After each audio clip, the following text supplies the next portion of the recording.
Martin Luther King, Jr., in his own words. A bitter reminder.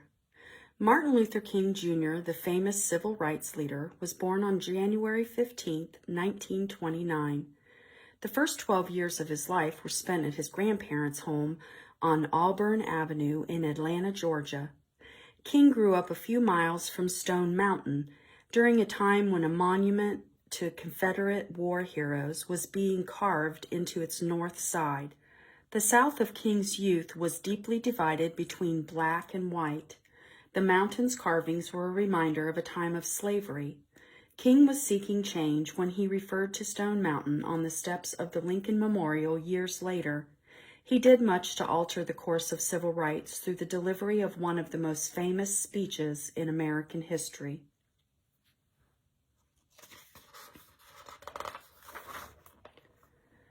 Brothers and sisters. The South was a very different place when Martin Luther King Jr. was growing up in Atlanta. Although slavery officially ended in 1865 with the 13th Amendment, blacks didn't have the same rights as whites. Segregation kept whites and blacks separated, with whites-only businesses, parks, schools, and even drinking fountains.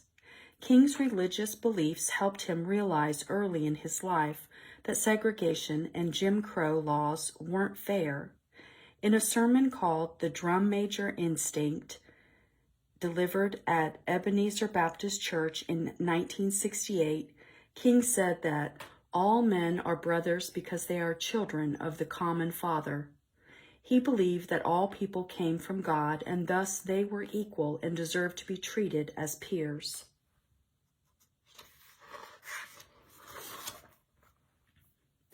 Education and character.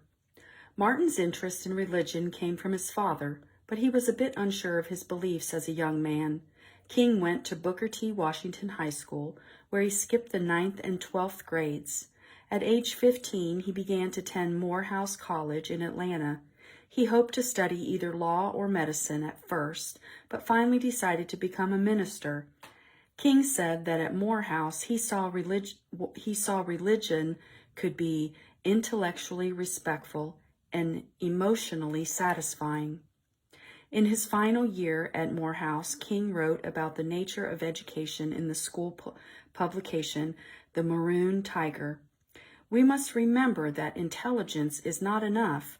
Intelligence plus character, that is the goal of true education. To King, true education should mold people of good character.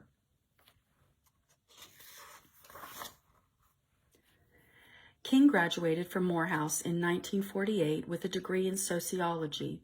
He became a minister at the age of 19 at Atlanta's Ebenezer Baptist Church in February 1948, and he received a Bachelor's of Divinity degree from Crozer Theological Seminary in Chester, Pennsylvania in 1951. That September, King began his doctoral studies at Boston University, completing them in 1955. King moved to Montgomery, Alabama to become the pastor of Dexter Avenue Baptist Church.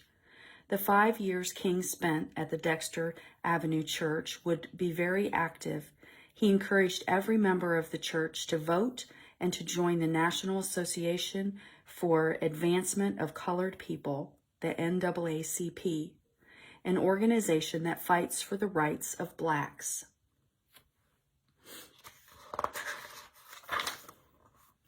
The bus boycott. On December 1st, 1955, Rosa Parks, the secretary of the Montgomery chapter of the NAACP, refused a bus driver's order to give up her seat to a white man and move to the back of the bus. Parks was arrested and sent to jail. Leaders of the NAACP, including King and chapter president Edgar Nixon, decided it was time to fight bus segregation in Montgomery.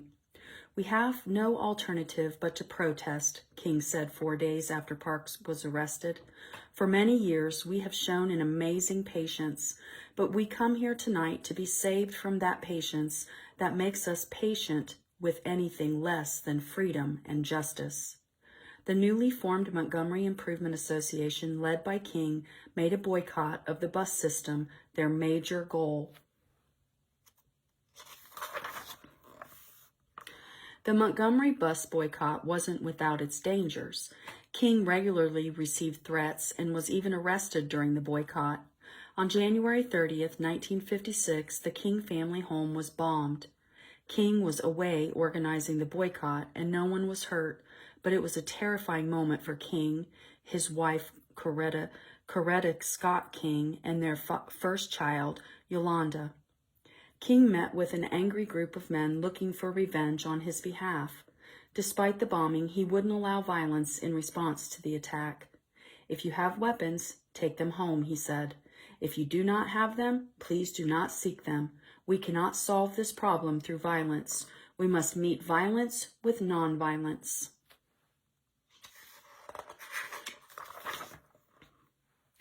The Southern Christian Leadership Conference led more nonviolent protests, such as sit-ins at lunch counters where blacks weren't allowed to eat. Protesters would often be arrested, sprayed with fire hoses, or beaten by police officers, but King stressed the protesters should never answer with violence. He wanted blacks to obtain equal civil rights peacefully. "The end of violence, or the aftermath of violence, is bitterness," he said in a speech. The Power of Nonviolence from 1957. "The aftermath of nonviolence is reconciliation and the creation of a beloved community. A boycott is never an end within itself. It is merely a means to awaken a sense of shame within the oppressor. But the end is reconciliation. The end is redemption." King believed that peaceful protests would bring forgiveness and togetherness and understanding.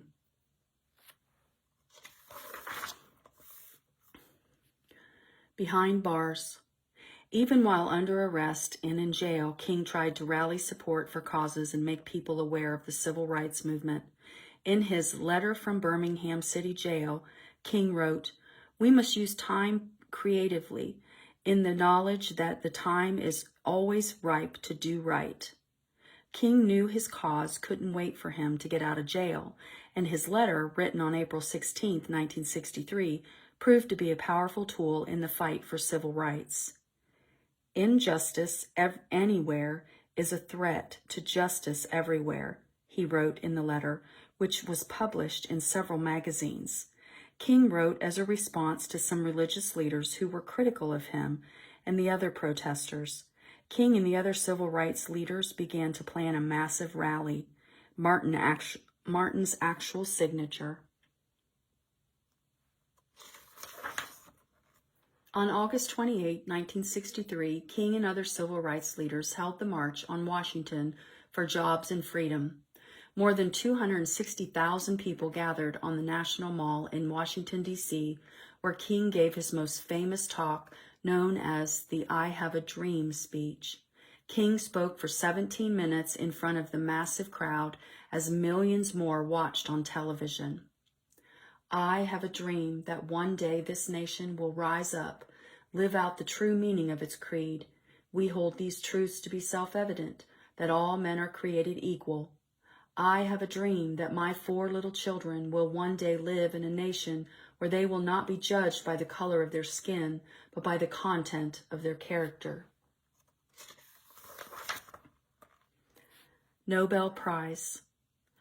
In 1964, Martin Luther King, Jr. won the Nobel Peace Prize.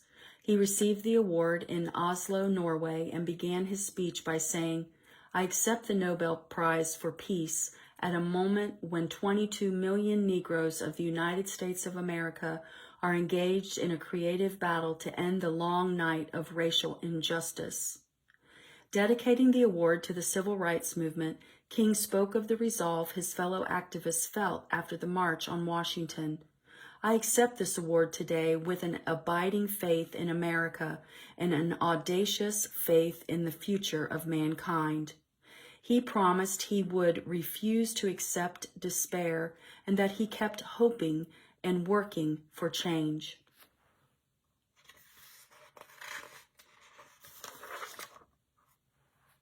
Free at last. After years of protesting, countless speeches, and the efforts of millions, President Lyndon Johnson signed the Civil Rights Act of 1964 into law. The landmark legislation outlawed segregation in public places, including schools and restaurants, as well as discrimination in the workplace. In 1965, Johnson signed into law the Voting Rights Act, which aimed to end laws that kept people from voting. "They told us we wouldn't get here," King said in 1965's speech, "and there were those who said that we would get here only over their dead bodies. But all the world today knows that we are here, and we are standing before the forces of power in the state of Alabama saying, we ain't gonna let nobody turn us around."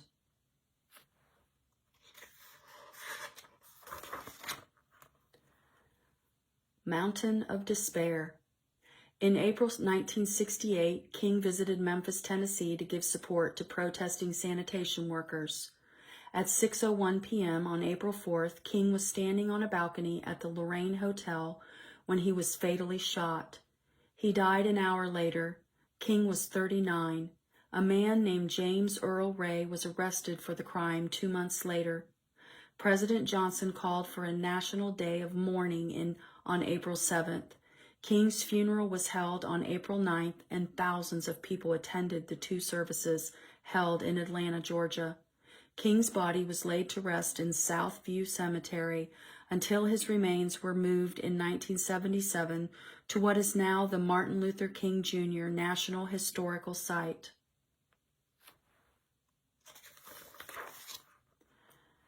Stone of Hope.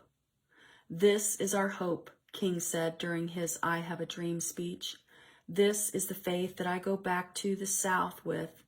With this faith, we will be able to hew out of the mountain of despair a stone of hope." On August 28, 2011, 48 years after King's most famous speech, the Martin Luther King Jr. Memorial opened on the National Mall in Washington, D.C. Out of tons of white granite rises a 30-foot sculpture of the civil rights icon who helped so many gain the rights promised them almost a century earlier. White Stone Mountain reminded King of slavery and oppression during his lifetime. His own stone reminds all Americans of the power of hope and nonviolence.